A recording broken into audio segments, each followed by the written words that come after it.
The moon hung full and merciless over the rushing river, casting silver threads across water that churned with ancient hunger. Zara Bloodreach stood at the edge of the forest, her red dress aflame against the darkness, when she saw her. An old woman in a simple cotton gown, bare feet shuffling toward the riverbank with the uncertain steps of a sleepwalker. The current roared its invitation, white foam reaching like desperate fingers. Zara's heart seized.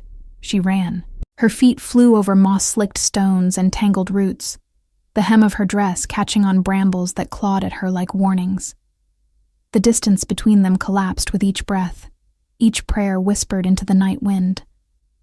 The woman stood at the very edge now, one foot extended over the churning void, her silver hair wild around a face that held nothing but confusion. Zara's hand closed around the woman's wrist just as she leaned forward. The contact jolted them both. The elderly woman turned, her eyes the color of storm clouds, searching Zara's face with the desperate need of someone trying to remember a forgotten dream. "Where am I?" the woman whispered, her voice carrying the fragile quality of old paper. The river's roar nearly swallowed her words. "Do you know where my mother is? I can't find her. I've been looking everywhere." Zara's throat tightened. She guided the woman away from the edge, her grip gentle but firm, leading her back toward solid ground where the moonlight painted everything in shades of silver and shadow. The woman followed docilely, her confusion so complete it transformed her into something heartbreakingly childlike. "You're safe now," Zara said, her voice steady despite the trembling in her hands. "Let's get you warm. Can you tell me your name?" The woman's brow furrowed, deep lines carving themselves deeper with concentration. She opened her mouth, then closed it. Opened it again. "I don't remember." Her eyes filled with tears that caught the moonlight. "Why don't I remember? Am I supposed to remember?" Zara's small cottage stood at the forest's edge, a humble structure of weathered wood and moss-covered stone that had been her sanctuary for 3 years of solitude. She led the woman inside, lighting candles that pushed back the darkness with warm, flickering defiance. The fire in the hearth had burned down to embers, but Zara coaxed it back to life, feeding it kindling until flames danced and crackled. She wrapped the woman in her own wool blanket, the one her grandmother had woven years ago, and prepared tea from herbs she had dried herself. Chamomile and lavender, meant to soothe and calm. The woman accepted the cup with trembling hands, her confusion giving way to a kind of peaceful acceptance as the cottage's warmth seeped into her bones. "What's your name, child?" the woman asked, and Zara felt something crack inside her chest at the gentleness in those words. It had been so long since anyone had called her child. "I'm Zara. I live here alone." "Alone." The woman repeated the word as if tasting something bitter. "That's no good. No one should be alone." They sat by the fire as the night deepened, the woman drifting in and out of awareness, sometimes convinced she was 6 years old waiting for her mother to come home from the market, other times asking about people whose names meant nothing to Zara. When exhaustion finally claimed her, Zara made a bed on the floor beside the hearth, giving the woman her own mattress stuffed with straw and dried lavender. Before we continue with the story, tell us where you're watching from and how old you are. I hope you enjoy the story. In the morning light that filtered through threadbare curtains, the woman looked even more fragile, her skin translucent as moth wings, blue veins visible beneath the surface like rivers on an ancient map. She woke confused again, frightened by surroundings she didn't recognize, and Zara spent the morning speaking in soft tones, reassuring her, preparing simple food that the woman picked at with uncertain fingers. "Do you remember anything?" Zara asked gently. "Anything at all?"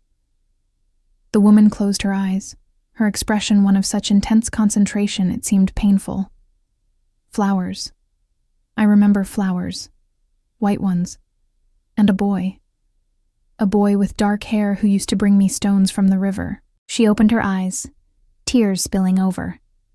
"But I can't see his face anymore." The first day passed in a rhythm of confusion and care. Zara discovered the woman liked songs, simple melodies that Zara remembered from her own childhood. She sang while preparing meals, while mending the woman's torn nightgown with careful stitches, while brushing the tangles from silver hair that fell past narrow shoulders like a waterfall frozen in time.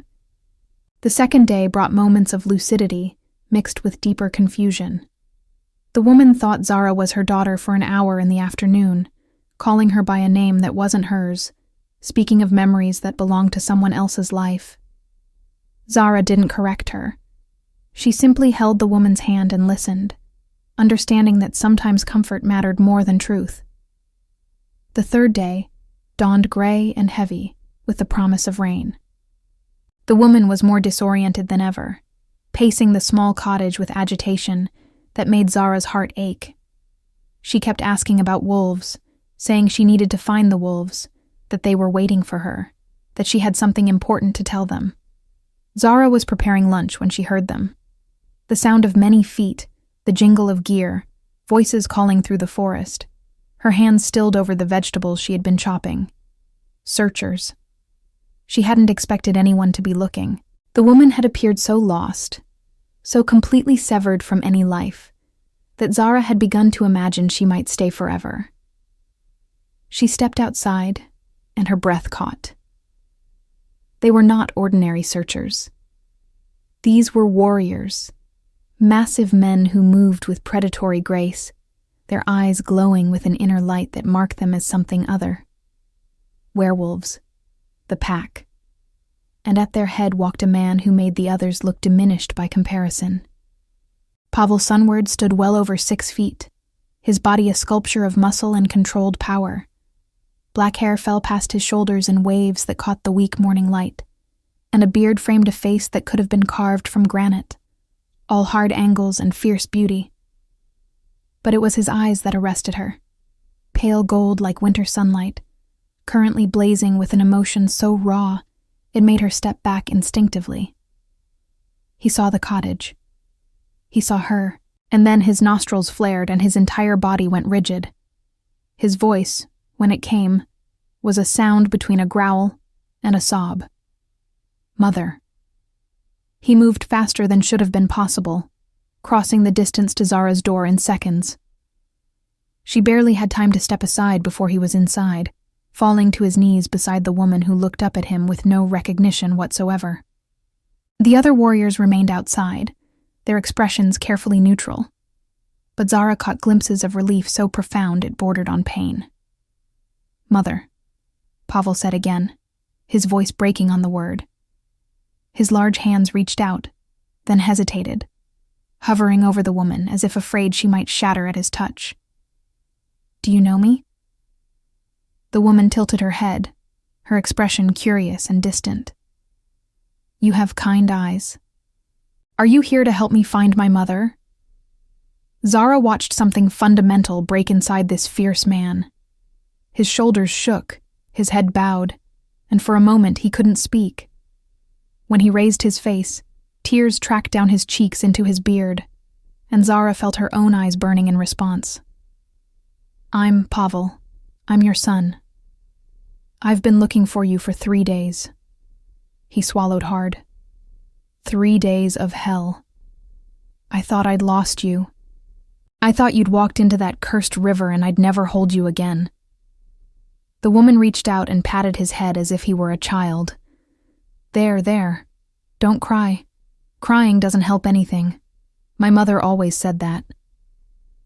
Pavel closed his eyes, leaning into her touch with such desperate need that Zara had to turn away, feeling like an intruder on something too intimate for witness. She busied herself putting away the half-prepared lunch, her hands moving automatically, while her mind tried to process what she was seeing. This man was Alpha King. She knew that now. The power radiating from him was unmistakable. And the woman she had been caring for was his mother, lost to a disease that stole memories and identity piece by piece. One of the warriors, a woman with copper hair braided down her back, entered the cottage and approached Zara. On behalf of the pack, she said quietly, her voice rough with emotion. Thank you. We've had search parties combing these woods for days. The king hasn't slept, hasn't eaten. She glanced at Pavel, who was now gently helping his mother to her feet. You saved her life. You saved his heart. I only did what anyone would do. The warrior's smile was sad. No. Most of the pack walked right past her that first night. She was confused, wandering, and they thought she was a mad homeless woman. They turned away. Only you stopped. The words sat heavy in Zara's chest. She looked at Pavel, who was wrapping his mother in his own cloak, speaking to her in low, soothing tones. And something shifted inside her. A recognition that had nothing to do with logic, and everything to do with the way his hands trembled as they cared for the woman who had forgotten him. Pavel lifted his mother into his arms as if she weighed nothing, and she curled against his chest with a sigh, her confusion settling into something like peace. But before he left, he turned to Zara, his golden eyes finding hers across the small space. I don't know your name, he said. Zara. Zara Bloodreach. Zara. He repeated it like a prayer, like something sacred. I owe you a debt I can never repay. You cared for her. You kept her safe when I couldn't. When my own pack failed to see what you saw. I didn't do it for payment. I know. His gaze held hers, intense and searching. That's what makes it remarkable. He shifted his mother's weight gently. But I would like to offer you something. My mother has dementia. Some days she knows me, most days she doesn't. I need someone who can care for her with the gentleness you've shown. Someone who sees the person, not just the illness. Would you consider coming to the castle? To be her companion? Zara's heart stuttered. The castle. The seat of pack power. A world so far removed from her humble existence, it might as well be the moon. I'm not qualified. I have no training. You have compassion. You have patience. You have a good heart. Pavel's expression softened almost imperceptibly. Those are qualifications no amount of training can provide. I would pay you well. Very well. And you would have your own quarters, your own space. My mother responds to you. I saw it when I walked in. She's calm with you in a way she hasn't been in months. Zara looked at the woman in his arms, at silver hair falling like silk over muscled forearms, at a face that had softened into sleep. She thought of her empty cottage, her solitary life, the loneliness that had become so familiar she had almost stopped noticing it. And she thought of this fierce king who wept for his mother, who had searched for 3 days without rest, who looked at Zara now with a mixture of hope and desperation that made something inside her want to say yes, just to ease his pain. I'll come, she heard herself say, for as long as you need me. The relief that washed over Pavel's face was like watching ice melt in spring sun. Thank you. His voice dropped to something almost reverent. Thank you, Zara Bloodreach. I won't forget this. The castle rose from the mountainside like something from an ancient dream. All gray stone and soaring towers. Banners snapping in wind that carried the scent of pine and snow. Zara arrived in a carriage that felt too luxurious for someone like her, with velvet seats and windows of actual glass that let her watch the landscape transform from forest to mountain, from wild to cultivated. Her quarters were larger than her entire cottage had been. A bed with a real mattress, thick curtains that could block out the sun, a fireplace big enough to stand in, rugs soft as moss underfoot. She touched everything with tentative fingers, half convinced she was dreaming and would wake back in her familiar poverty. But the work was real. Narissa, she had learned the woman's name was Narissa, required constant care and attention. Some mornings she woke knowing Pavel, calling him her little wolf, stroking his hair while he knelt beside her bed like a supplicant before a queen. Other mornings she was 6 years old again, asking for her mother, crying because she couldn't find her toys.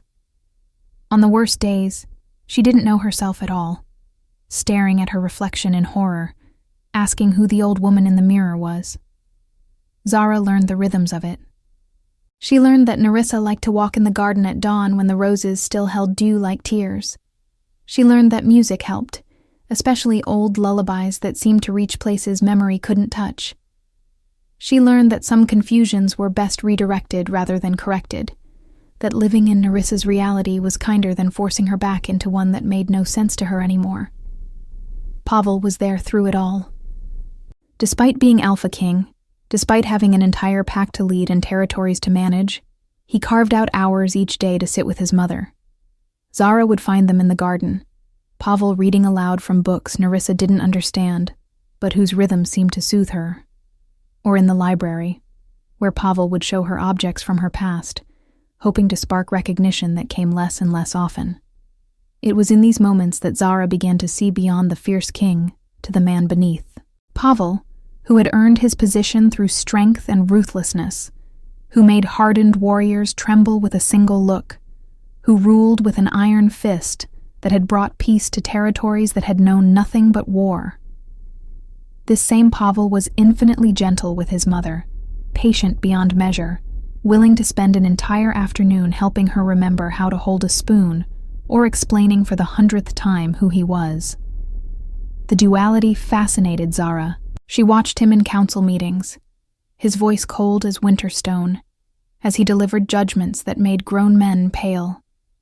Then she would see him an hour later, sitting on the floor with Narissa, playing a child's game because she had forgotten she was an adult, his expression soft with a love so pure it made Zara's chest ache.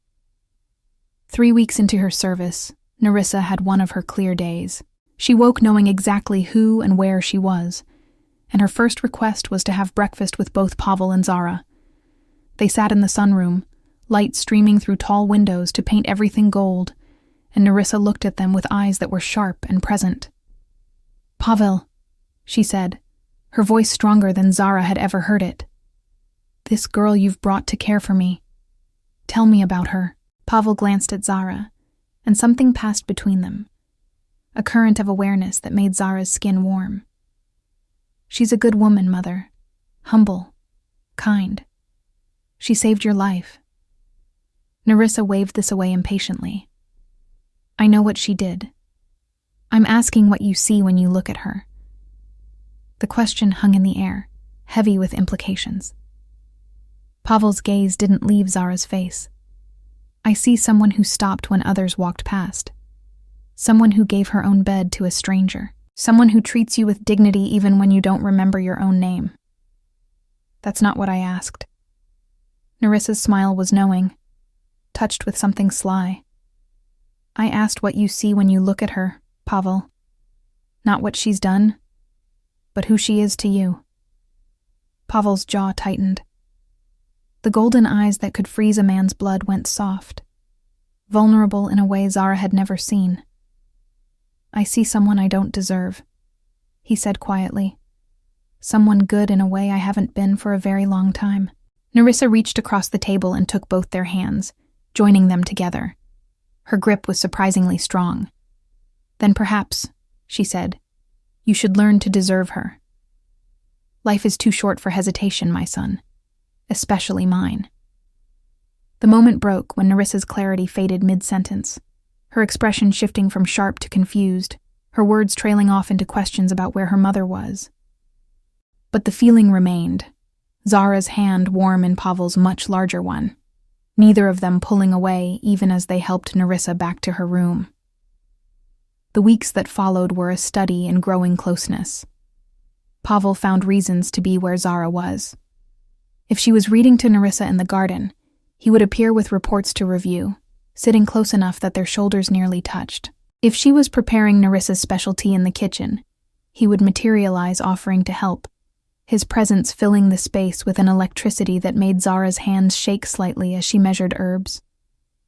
They began to talk, real conversations that stretched late into the night after Narissa slept, sitting in the room adjoining hers so they could hear if she needed them.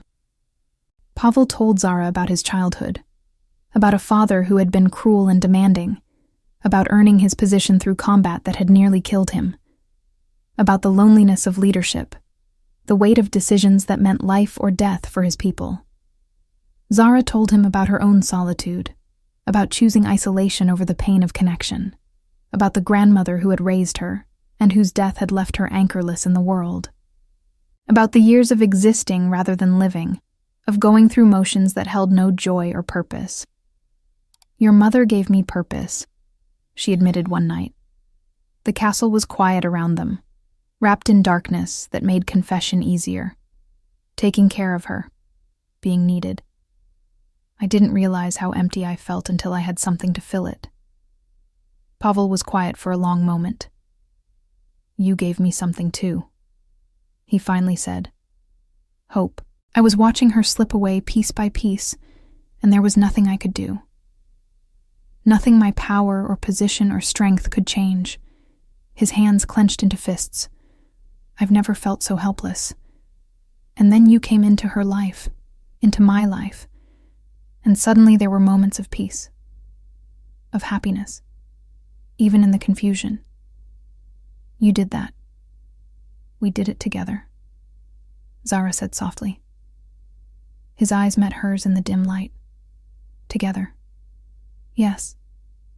I'd like that to be true for more than just caring for my mother."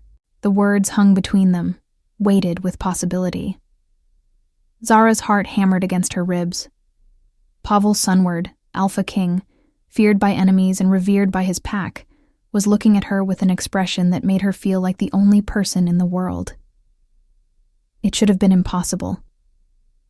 She was nobody, a woman who lived in a cottage and wore the same red dress more days than not. And he was everything, power incarnate, chosen to lead thousands. But none of that seemed to matter in the small hours of the night, with Narissa sleeping peacefully in the next room, and the distance between them feeling both vast and infinitesimal. "I'm not from your world," Zara whispered. "I don't know how to be what someone like you would need. Someone like me needs exactly what you are." Pavel leaned forward, his intensity focused entirely on her. "I've had courtiers and nobles throwing themselves at me for years. Beautiful, educated, perfectly bred women who want to be queen. And I felt nothing. Nothing but the cold weight of duty." He reached out, his fingers brushing her cheek with a gentleness that seemed impossible from someone so powerful. "You make me feel human again, Zara. You make me remember there's more to life than strength and dominance and control. What if your mother's condition worsens? What if this is all we get? These moments between the confusion. Then these moments are everything." Pavel's thumb traced the line of her jaw. "I've spent my life taking what I want by force. This is the first time I've ever wanted to deserve something, to be worthy of it, of you." Before Zara could respond, before she could think or doubt or question, Pavel closed the distance between them. His kiss was nothing like she had imagined. There was no crushing force, no overwhelming dominance. Instead, it was reverent, almost desperate, as if he feared she might disappear if he wasn't careful. His hand cradled the back of her head, fingers tangling in her white hair, and Zara felt something inside her break open, years of solitude cracking like ice under spring sun. She kissed him back, her hands finding the solid warmth of his chest, feeling his heart thunder beneath her palms. He tasted like pine and winter, like wildness barely contained. And when he pulled her closer, she went willingly, melting into his strength. The kiss deepened, grew more urgent, and Zara understood with sudden clarity that she was falling. Had been falling since that first moment when he'd knelt before his mother with tears on his face, revealing the heart beneath the armor. When they finally broke apart, both breathing hard, Pavel rested his forehead against hers. "Tell me you feel this too," he murmured. "Tell me I'm not alone in this. You're not alone." Zara's voice was steady despite the emotions rioting through her. "You've never been alone, Pavel. You just couldn't see it." A sound from Narissa's room pulled them apart. Zara went to check on her, finding the older woman awake and disoriented, asking for water and why it was so dark. By the time Zara had settled her again, singing a lullaby that made Narissa's eyes grow heavy, the moment's intensity had passed, transforming into something deeper and more permanent, a foundation being laid, brick by careful brick. The next weeks were a dance of stolen moments and shared purpose. They fell into a rhythm that felt like it had always existed, the three of them a unit bound by love and necessity. Pavel stopped pretending his visits were solely about his mother. He would appear at Zara's door with books he thought she might enjoy, with flowers from the garden Nerissa had once tended in her youth, with small gifts that showed he paid attention to everything she said. One morning, Zara woke to find a leather-bound journal on her doorstep, pages of cream-colored paper waiting to be filled. When she asked Pavel about it that afternoon, he shrugged with feigned casualness that didn't match the intensity in his eyes. "You told me once you used to write. Poetry, I think you said. Before life got hard and the words dried up." His fingers brushed hers as he handed her an ink pen, silver and delicate. "Maybe they'll come back now." She started writing that night. Small observations at first. The way morning light turned Nerissa's hair into spun silver. How Pavel's hands, so capable of violence, trembled when he buttoned his mother's cardigan. The scent of roses through open windows, carrying memories of better days. The words did come back, trickling at first, then flowing, and she realized he was right. Something in her had unlocked, creativity returning as loneliness receded. Pavel asked to read her words one evening, and she hesitated, feeling exposed in a way she hadn't anticipated. But there was such genuine curiosity in his expression, such careful respect, that she couldn't refuse. She watched him read, tracking emotions across his face like weather patterns. When he finished, he looked at her with something close to wonder. "You see beauty in everything," he said quietly. "Even in pain, even in loss. How do you do that?" "I don't know. Maybe because I've known so much ugliness that beauty became precious. Worth noticing. Worth remembering." He kept her journal after that, reading each new entry she'd allow him to share. And sometimes she'd find notes in the margins written in his bold, angular hand. Observations of his own. Confessions he couldn't speak aloud but could write. She learned more about him from those marginal notes than from any conversation.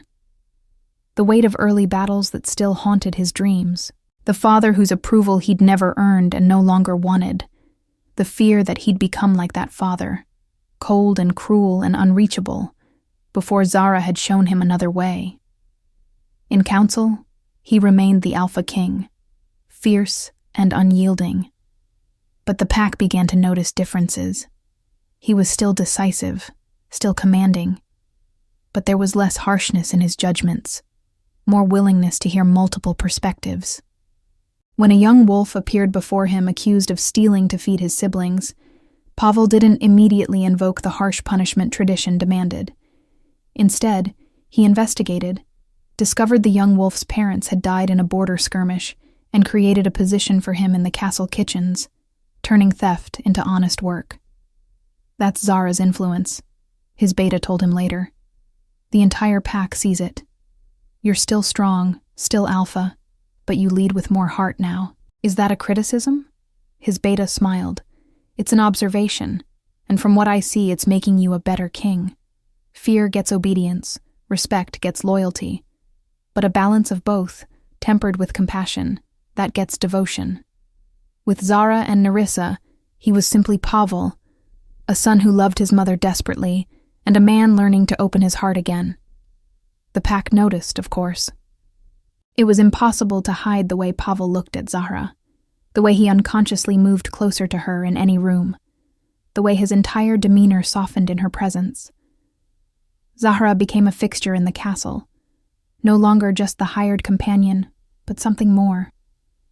She took her meals in the great hall now, sitting beside Pavel at the head table where curious eyes tracked her every move. She attended council meetings when discussions turned to pack welfare, offering perspectives that reminded hardened warriors there were more ways to solve problems than through strength and dominance. Some of the older females took her aside one afternoon, led by a woman named Katrin who'd been Nerissa's friend.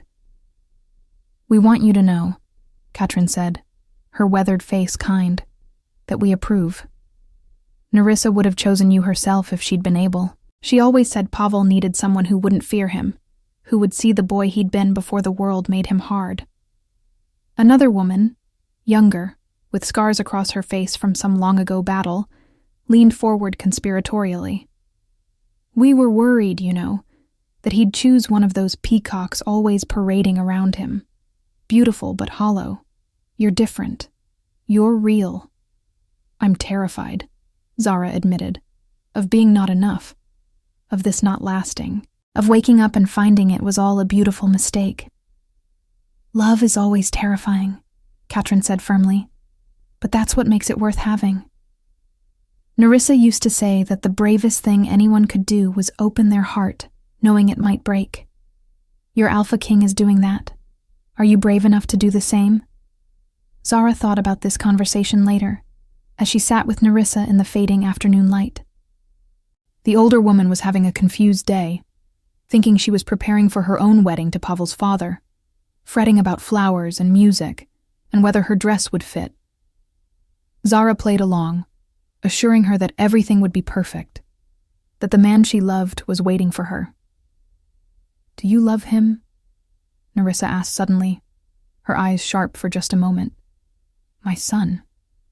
Do you love him the way I loved his father? The question landed like a blow. Zara had been avoiding putting name to the feeling, as if speaking it aloud might shatter the spell. But looking into Narissa's eyes, clear for this brief moment, she couldn't lie. Yes, I love him. More than I thought possible. More than is probably wise. Wisdom is overrated. Narissa patted her hand, the confusion already creeping back. Follow your heart, child. It knows the way even when your head is lost. That evening, Pavel took Zara to the training grounds after hours, when the space was empty and lit only by torches that threw dancing shadows across packed earth. I want to teach you something, he said. Not to make you a warrior, but to give you confidence, to help you feel less afraid. He taught her basic self-defense, showing her how to break holds, where to strike to disable an attacker, how to use her smaller size as advantage rather than weakness. But it was more than just physical instruction. His touch was careful, reverent even, adjusting her stance with gentle pressure, praising each successful move with genuine pride.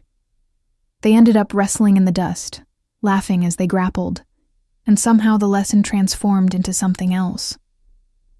Zara pinned beneath him, both breathing hard, the moment charging with electricity that made the air feel thick. Pavel's eyes were molten gold in the torchlight, his body a warm weight above hers, and she saw the exact moment he decided to kiss her again. This kiss was different from their first. No hesitation, no careful tenderness. This was claiming and surrender simultaneously, his mouth demanding response she gave eagerly. Her hands found his hair, pulling him closer, and his growl of approval vibrated through her entire body. They broke apart, gasping, and Pavel rested his forehead against hers, fighting for control. We should stop, he said, his voice rough. You deserve better than being taken in the dirt like some conquest. Zara's laugh was breathless. I don't feel conquered. I feel claiming you right back. His eyes flared. Careful, Zara. I'm trying to be honorable here. Maybe I don't want you honorable right now. She pulled him back down, kissing him with deliberate intent, and felt his restraint snap like a breaking chain. They made love there under the stars, on ground that had seen countless battles, transforming violence into passion, claiming into connection. And when they finally lay tangled and spent, staring up at the infinite sky, Pavel whispered promises against her skin that sounded like vows. The pack definitely knows now, he said with dark humor. My scent is all over you. There's no hiding this. Good. Zara turned to face him, unafraid. I don't want to hide. Do you? Never. His kiss was soft this time. Sweet. You're mine, Zara Bloodreach, and I'm completely, irrevocably yours. There were whispers. Zara heard them in the halls, saw the speculative glances from other pack members. Some were kind, pleased to see their alpha happy. Others were less generous, questioning why he would choose someone so common, so powerless, so utterly unsuitable for a king. Zara tried not to let it bother her, but late at night, the doubts crept in, whispering that she was foolish to think this could last, that she was a temporary comfort and nothing more. Pavel seemed to sense her doubts without her speaking them. One evening, after Narissa had gone to bed early, exhausted from a particularly confusing day, he took Zara's hand and led her to the castle's highest tower. The night was clear, stars scattered across the sky like diamonds on velvet, and the full moon hung huge and luminous. "This is my favorite place," Pavel said, his arm around her waist as they looked out over his territory. "I come here when the weight of leadership feels too heavy, when I need to remember why I do this." Zara leaned into him, feeling small and safe, despite standing at such a height. "What do you see when you look out?" "I see home. I see the people depending on me to keep them safe. I see beauty worth fighting for." He turned her to face him, his hands cupping her face. "And now, when I look out, I see a future I want. Not just duty and endless responsibility, but actual happiness. With you. The pack is talking. They don't think I'm suitable. The pack will accept who I choose." Pavel's voice carried the steel of command. "And I choose you, Zara. Not because you're convenient or because you care for my mother, though that means more to me than you know. I choose you because you make me want to be better. Because you see past the Alpha King to the man. Because when I'm with you, I'm not alone in my own head anymore. I'm scared." The admission came out barely above a whisper. "I'm scared this is a dream, that I'll wake up back in my cottage and none of this will have been real." Pavel kissed her then, deep and claiming, his hands sliding into her hair to hold her still as he poured everything he felt into that kiss. When he finally pulled back, they were both trembling. "If it's a dream," he said roughly, "then we're both trapped in it, and I never want to wake up." They made love for the first time that night in Pavel's chambers, with moonlight streaming through tall windows and the sound of the pack's night songs drifting up from below. He was gentle despite his strength, worshipful despite his usual dominance, taking his time to learn her body as if it were a text he needed to memorize. Zara had never felt so treasured, so completely claimed and cherished simultaneously. Afterward, lying tangled together in sheets that smelled of him, Pavel traced patterns on her skin with gentle fingers. "I never believed in fate," he murmured into her hair. "I thought everything came down to strength and will, and taking what you wanted. But then you appeared. You weren't supposed to be there that night. That path by the river isn't on the way to anywhere. What were you even doing there?" "I don't know." Zara thought back to that night, trying to remember what had pulled her from her cottage. "I couldn't sleep. Something made me walk. I felt like I needed to be there, though I didn't know why. Maybe some things are meant to happen. Maybe my mother wandered away so that I would find you. It's a terrible thing to think, that her suffering served a purpose, but I can't help believing it. She brought us together, Zara. She gave me you." Zara rolled over to look at him, memorizing his face in the moonlight, the way his guard was completely down, the vulnerability in his eyes that no one else ever saw. "Then we have to make it worth something. We have to give her whatever happiness we can, for whatever time is left." Pavel's expression darkened. "She's getting worse. The clear days are fewer. Soon she won't know me at all. Then we love her through it. We give her peace and comfort and dignity, and we hold on to each other when it's hard. That's all we can do." They fell asleep like that, wrapped around each other. And when morning came, they woke to find Narissa, standing at the foot of Pavel's bed, looking at them with clear, knowing eyes. "It's about time," she said, her voice stronger than it had been in days. "I was starting to think you'd both be too stubborn to see what was right in front of you. The 3 months that followed were the happiest and most heartbreaking of Zara's life. Narissa declined steadily, her clear days becoming rare treasures they hoarded like gold. But on those days when she knew them, she was fully present and fiercely joyful, insisting on hearing every detail of Pavel and Zara's relationship, planning a wedding she wouldn't live to see, extracting promises from both of them about their future.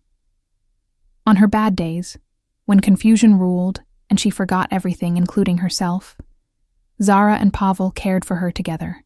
They learned to work in perfect synchronization, one anticipating the other's needs, creating a space of calm and love around Narissa even when she had no idea who they were. Pavel was different with Zara now, more open, less guarded.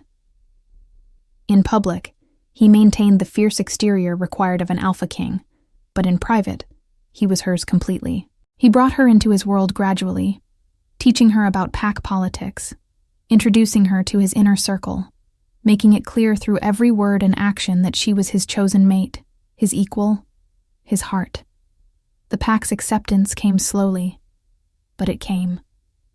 They saw how their king had softened without weakening, how he smiled more, how the darkness that had haunted him for years had lifted. They saw Zara's genuine care for Narissa, her lack of pretension, her refusal to use her position for personal gain. And gradually, they began to love her, not because she was their king's choice, but because she was simply and genuinely herself. But acceptance didn't come without challenges. There were wolves, particularly among the old guard, who saw Zara's influence as weakness creeping into their king's spine.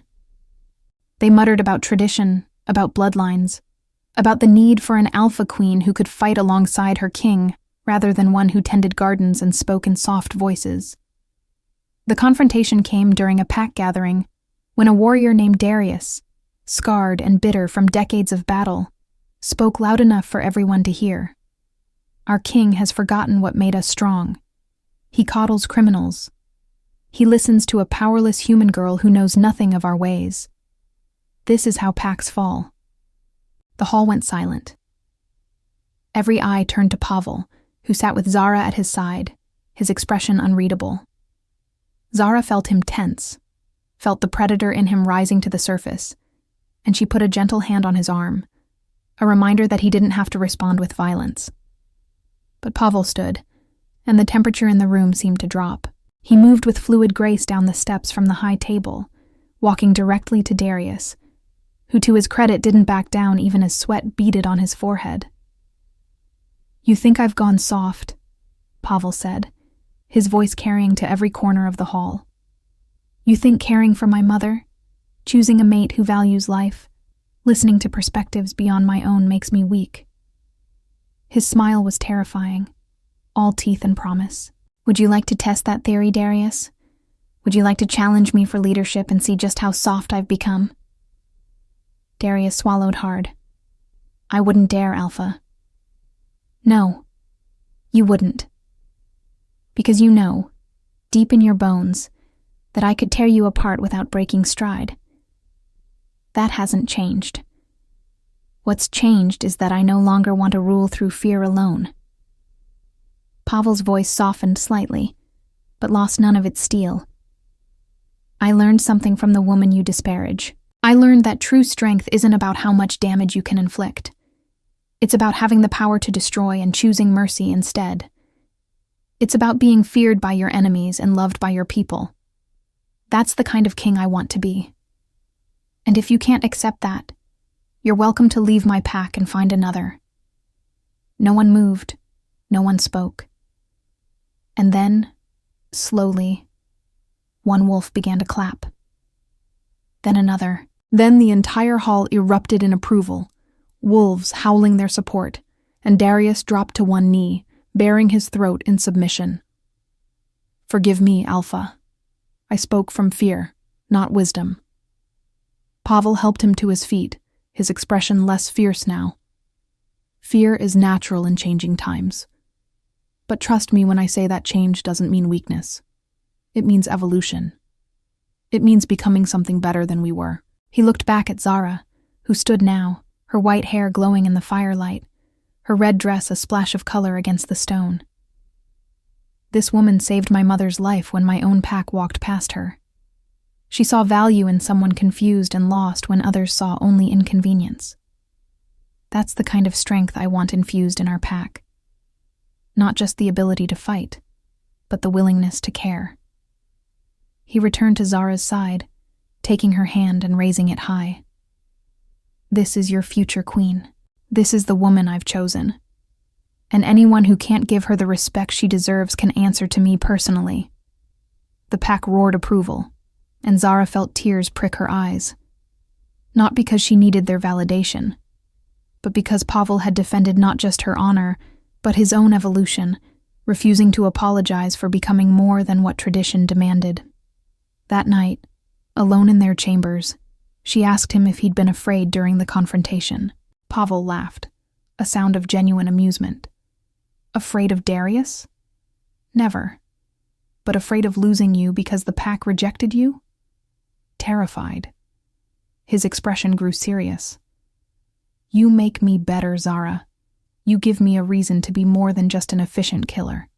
And if I had to choose between being Alpha King and having you, I'd hand over my crown without hesitation. You won't have to choose. She cupped his face, seeing the vulnerability he showed only her. They love you, and they're learning to love me too. Give them time. Time. Pavel pulled her close. That's the one thing I'm not sure we have. With my mother, I mean. Every day she slips further away. Soon she won't recognize either of us at all. Then we make every moment count. We give her every ounce of love we have while she can still feel it. And we prepare ourselves for the inevitable. How do you prepare for losing someone you love? Zara rested her head against his chest, listening to his heartbeat, steady and strong. You can't. You just hold on tight and hope the love you gave them eases their passing. And then you carry them in your heart forever. The months that followed tested them in ways neither had anticipated. Narissa's lucid moments became increasingly rare, sometimes only minutes scattered through weeks of complete confusion. She stopped recognizing Pavel entirely, sometimes thinking he was his father, other times a stranger she feared. On the worst days, she would scream and fight against care, lost in memories that terrified her. Through it all, Pavel and Zara worked together with tireless devotion. They took shifts sitting with her through restless nights, singing lullabies that sometimes broke through the fog. They walked her through gardens she no longer recognized, pointing out flowers and birds in voices that stayed calm even when their hearts were breaking. They held her when she cried for her mother, dead 50 years but alive in Narissa's fractured mind. Pavel broke down only once, after a particularly difficult day when Narissa had looked at him with absolute terror, screaming for someone to save her from the strange man in her room. Zara found him in the training yard, demolishing practice dummies with savage precision, tears streaming down his face as he channeled grief into violence. She didn't say anything. She simply walked up behind him, wrapped her arms around his waist, and held on while he shattered. His hands found hers, gripping so tightly it hurt, and she let him, knowing he needed an anchor before he drowned in guilt and helplessness. I'm her son, he finally choked out. I'm her son, and she doesn't know me. She's terrified of me. How is that fair? How is any of this fair? It's not. Zara turned him to face her, reaching up to wipe tears from his beard. Life isn't fair. Love isn't fair. But that doesn't make it less worth having. Your mother loved you fiercely for 50 years. The disease stealing her memory doesn't erase that. It can't touch what you meant to her, what she still means to you. I don't know how much more I can take. Yes, you do. Because you're Pavel Sunward, Alpha King, strongest wolf I've ever known. And because she needs you to be strong enough to let her go with grace when the time comes. She rested her forehead against his. And because I'm here. You're not alone in this, remember? We carry it together. He kissed her then, desperate and claiming, and she kissed him back with equal intensity. both of them seeking comfort in connection, affirmation in touch. They made love against the training yard wall, urgent and fierce, a reminder that they were still alive, still capable of feeling pleasure alongside pain. One evening in late autumn, when the trees had turned gold and scarlet, and the air carried the promise of winter, Nerissa had what would be her last truly clear day. She woke knowing exactly who and where she was, and her first request was to have breakfast with both Pavel and Zara. They sat in the sunroom, light streaming through tall windows to paint everything gold, and Nerissa looked at them with eyes that were sharp and present. The morning felt suspended outside of time, precious and fragile as spun glass. They ate slowly, savoring not the food, but the miracle of Nerissa's clarity. She asked about their lives, really listening to the answers, commenting with the sharp wit she'd been known for before the illness. She teased Pavel about his beard growing too wild, told Zara stories about his childhood that made him blush and protest, reminded them both that life was meant to be lived with joy, not just endured. After breakfast, Nerissa asked for her old photo albums, leather-bound books she hadn't looked at in years. The three of them sat together, Nerissa between Pavel and Zara on the library sofa, turning pages yellow with age. She narrated each picture with perfect recall, bringing the past to vivid life.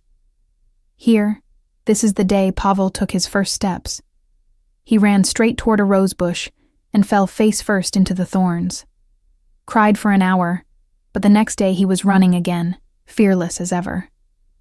Her finger traced Pavel's tiny face, captured in time.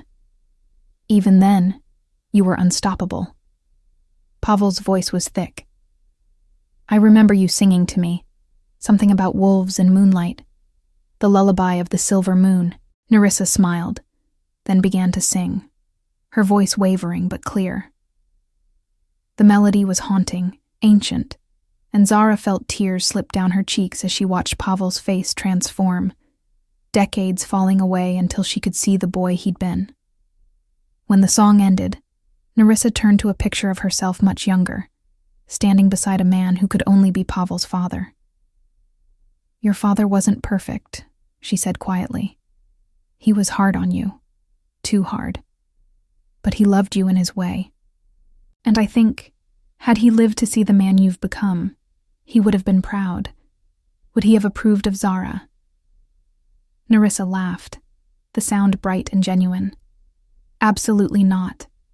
He would have expected you to marry some power-hungry noble's daughter who could bear strong pups and stay silent at councils.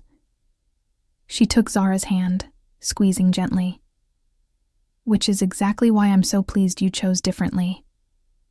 Your father made me a good queen, but not always a happy woman.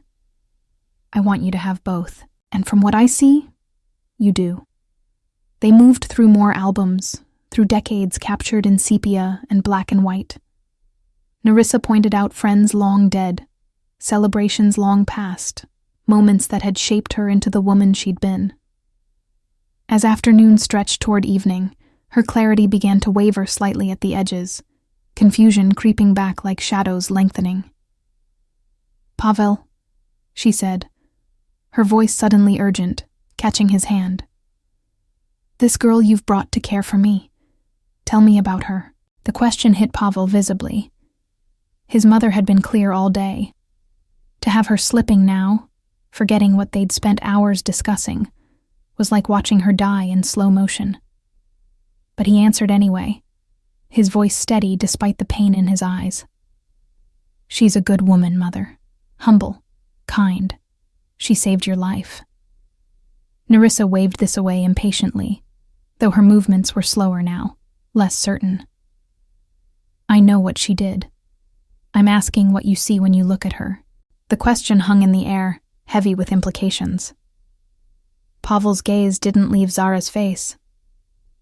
I see someone who stopped when others walked past. Someone who gave her own bed to a stranger.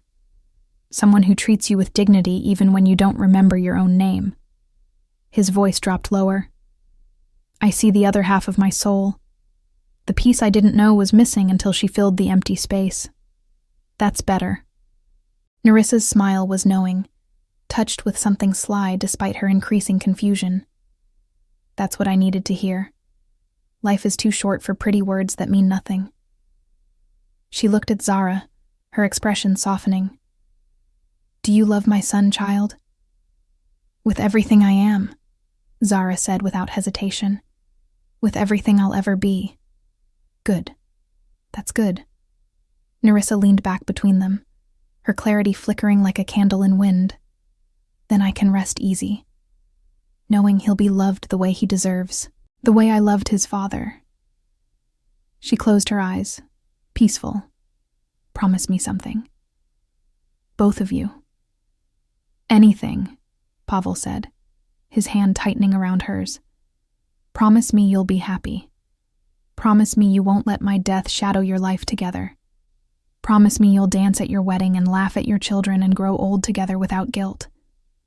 Promise me you'll live. We promise, Zara whispered, her vision blurred with tears. We promise, Nerissa. The older woman's breathing evened out, and they thought she'd drifted into sleep. But then she spoke one more time, her voice barely audible. Thank you for being kind when the world was confusing. Thank you for making my last days bearable. Thank you for loving each other so I can leave, knowing he won't be alone. Those were the last fully coherent words Nerissa would ever speak. When she woke hours later, the clarity was gone, buried beneath fog that would never lift again. The final weeks were the hardest. Nerissa existed more than lived, caught in a perpetual state of fear and confusion that no amount of care could fully ease. She no longer spoke in complete sentences, just fragments that made sense only to her. She couldn't feed herself, couldn't remember how to walk, couldn't control basic functions that had once been automatic. Pavel and Zara took care of everything with patient devotion. They bathed her gently, dressed her in soft clothes, spoon-fed her meals she barely tasted. They read to her even knowing she didn't understand, sang to her even when she showed no response, held her hands and told her they loved her even when she couldn't love them back. The end, when it came, was almost a mercy. Nerissa simply grew weaker, eating less, sleeping more, her body slowly surrendering what her mind had already released. The castle healer examined her and told Pavel gently that it was only a matter of days now. Her body was shutting down. There was nothing more to be done except keep her comfortable and wait. On what would be Nerissa's last evening, the autumn sky was painted in shades of fire and gold, the sun setting with unusual brilliance. Pavel and Zara knew without speaking that this was the day. They carried Nerissa to the garden together, wrapped in blankets against the cooling air, and settled her on her favorite bench beneath the rose arbor.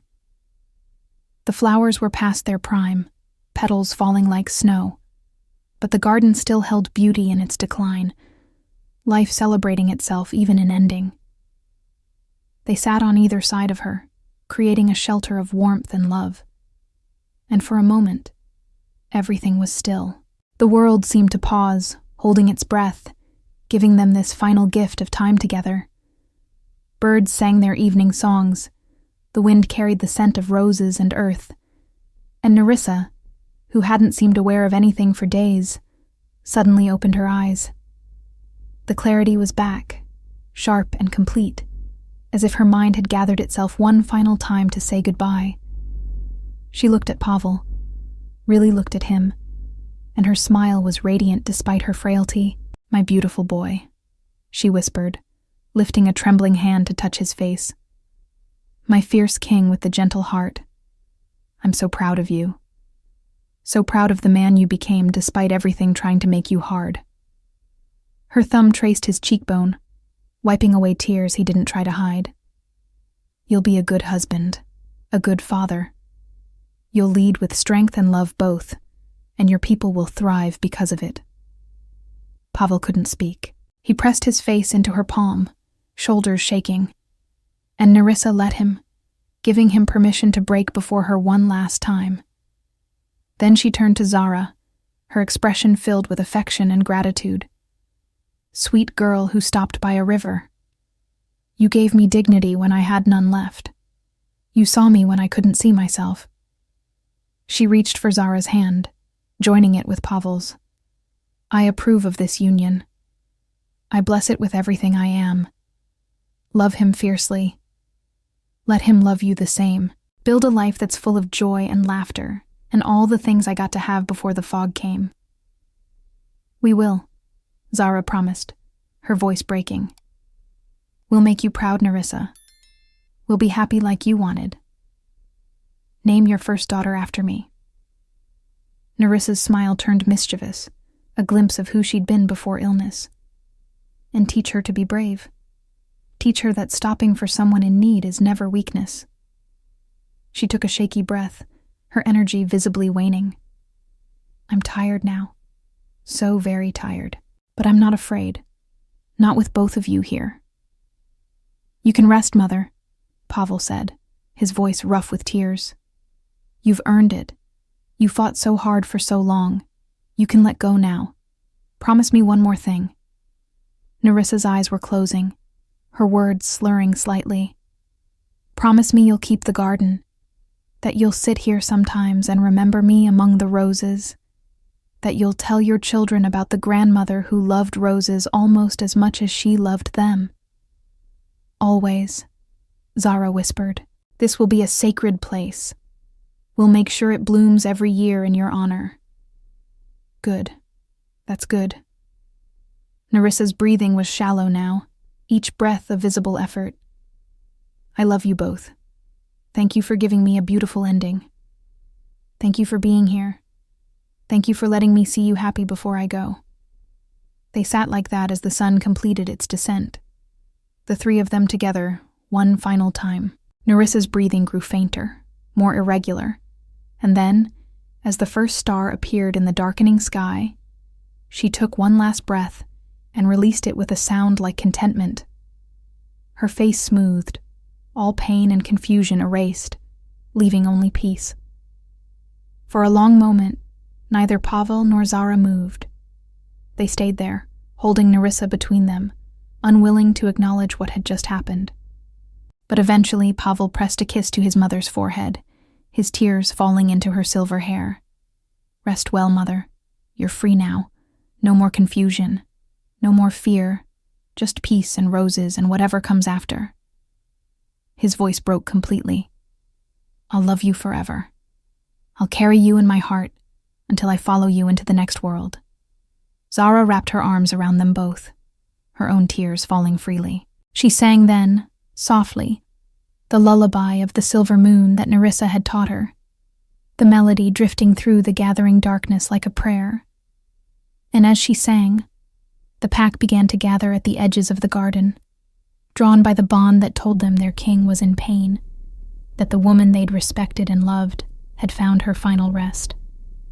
They didn't intrude. They simply stood witness, forming a circle of silent support, heads bowed in respect.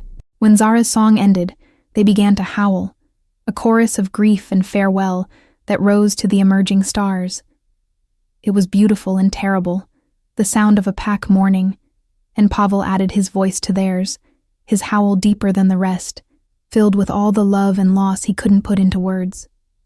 The funeral rituals were observed with full traditional honors. Nerissa's body was prepared by the pack's elders, dressed in ceremonial robes of white and silver, her hair braided with herbs and flowers.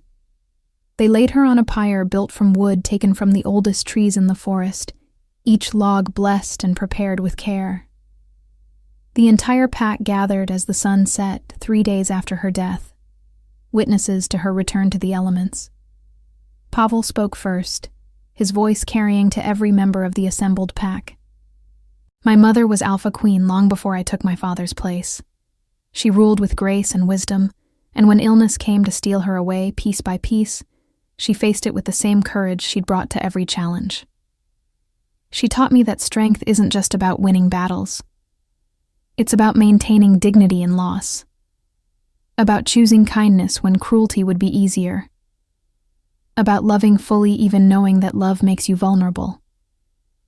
His voice thickened. "She gave me life twice, once when she bore me, again when she brought Zara into our lives. I will honor her memory by being the man she raised me to be, by loving the woman she blessed, by keeping the garden she treasured, by ruling with both strength and heart. He lowered the torch to the pyre, and flames caught, climbing quickly through dried wood. The pack watched in silence as fire consumed the body, returning Narissa to ash and smoke that would feed the earth and rise to the sky. As tradition demanded, they stood vigil through the night, keeping watch as the flames burned themselves out, singing the old songs of farewell and rebirth. Zara stood beside Pavel throughout, her hand in his, her presence a steady anchor as grief threatened to pull him under. She didn't try to speak comfort or offer platitudes. She simply stood with him, sharing the weight, proving through presence what words could never convey, that he wasn't alone, that he would never be alone again. When dawn broke over the ashes, Pavel finally allowed himself to collapse. Zara caught him, or tried to, but his weight was too much and they ended up on the ground together, tangled and weeping. The pack gave them space, but their support was palpable, a net of care and understanding that held their king even as he shattered. "How do I do this?" Pavel asked hours later, when they were finally alone in his chambers. "How do I wake up every day knowing she's gone? How do I rule when grief makes me want to hide from the world? One day at a time." Zara held him close, running her fingers through his hair in soothing repetition. 1 hour if a day is too much. 1 breath if an hour is too hard. And you lean on me. You let me carry some of the weight. That's what I'm here for, Pavel. Not just the good days, especially the hard ones. And they did. Over the weeks and months that followed, Pavel and Zara built a life together that would have made Narissa proud. They married in the spring when the roses bloomed again, a ceremony that combined pack tradition with the simple beauty Zara loved. She wore a white dress instead of red, her hair woven with flowers, and Pavel wore traditional ceremonial garb that made him look like a king from ancient times. The pack celebrated for 3 days, but the moment Zara treasured most was the quiet one after, when Pavel led her to Narissa's favorite bench in the garden, and they sat together watching the sunset, feeling the older woman's presence like a blessing on the wind. "I think she's here," Zara said softly. "I think she sees us." Pavel pulled her close, his lips brushing her temple. "I know she does, and I think she's happy." His hand moved to rest on Zara's stomach, where their child grew, just barely perceptible. "She's going to be happy when she meets her granddaughter." Zara covered his hand with hers, feeling the rightness of it, the way everything had led to this moment, from a chance encounter by a river to a love that had transformed them both. "I hope she has your mother's eyes. I hope she has your heart." Pavel's voice was thick with emotion. "And I hope we can give her a world worth growing up in. One where strength doesn't mean cruelty, where power doesn't mean isolation, where love is valued above everything else. We will. Because that's what Narissa taught us. That's the gift she gave us when she brought us together." Zara leaned back against him, feeling safe and home and complete. "Thank you for finding me that night. Thank you for seeing me. Thank you for stopping." Pavel kissed her softly, a promise and a prayer. "Thank you for caring for the woman I loved most in the world. Thank you for teaching me how to be human again." The moon rose, full and silver, painting everything in shades of light and shadow. And in the garden where an old woman had once tended roses with careful hands, where a son had read to his mother even when she didn't understand, where 2 people had found each other against all odds, the air itself seemed to shimmer with approval. Somewhere beyond sight, Narissa smiled, finally at peace, knowing the 2 souls she loved most had found their way to each other and would never be alone again. The story that had begun with a rescue at a river's edge, with an act of simple kindness in the face of collective indifference, had transformed into something eternal, love that transcended station and circumstance, a king who had learned gentleness, a woman who had discovered purpose. And a mother's final gift, the blessing to be happy, that would echo through generations. In the castle's highest tower, a new banner flew, red and white, representing the union of strength and compassion, of power and kindness, of an alpha king and the woman who had saved not just his mother's life, but his very soul.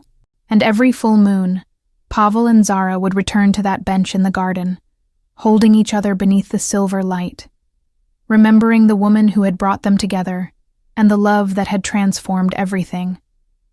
The end was also a beginning. The loss became a legacy.